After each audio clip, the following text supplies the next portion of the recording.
దేవుడు మాట్లాడే దేవుడు.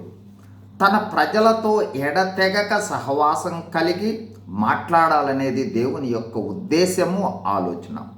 మరి మన వద్దకు, అంటే క్రైస్తవులమైన మన వద్దకు స్వరము ఎందుకు రావడం లేదు అనేది ప్రాముఖ్యమైన ప్రశ్న.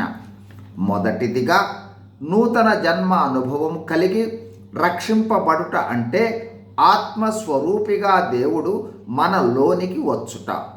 పరిశుద్ధాత్మ అంటే త్రిత్వములోని ఒక వ్యక్తి.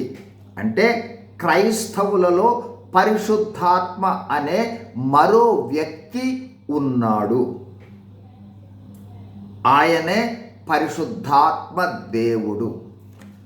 ఒకవేళ ఆ గ్రహింపు మనకు లేదేమో ఆలోచించుకోవాలి. అపోస్తుల కార్యములు 2:38, యోహాను సువార్త 14, 16, 17 వచనాలు, 16వ అధ్యాయము 13, 14 వచనాలు.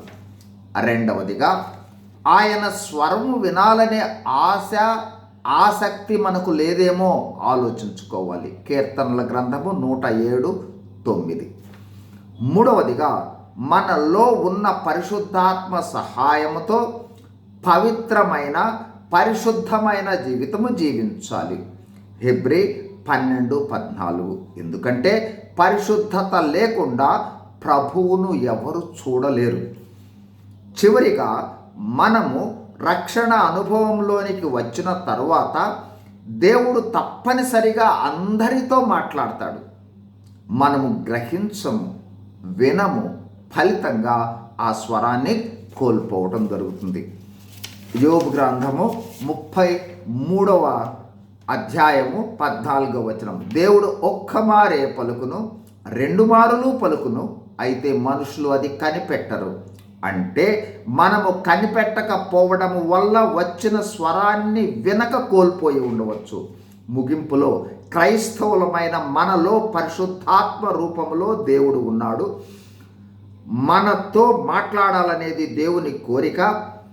ఆయనను మనకు ప్రత్యక్షపరచుకొని మనకు తన స్వరాన్ని వినిపిస్తూ తన చిత్తంలో జీవింప చేయాలనేది ప్రభు యొక్క ఉద్దేశము, ప్రణాళిక. కాబట్టి పరిశుద్ధత కలిగి జీవిస్తూ దేవుని స్వరము వినాలనే ఆశతో దేవుని సన్నిధిలో కనిపెట్టినట్లయితే ఆయన తన స్వరాన్ని వినిపించగలడు. ఎడతెగక స్వరాన్ని వినిపించాలని ప్రార్థిస్తే ఎడతెగక వినిపిస్తూ తన చిత్త ప్రకారము దేవుని మహిమార్థమై మనలను జీవించేలా చేస్తాడు. ఆయన స్వరము వినుట అద్భుతమైన అనుభవం. God bless you.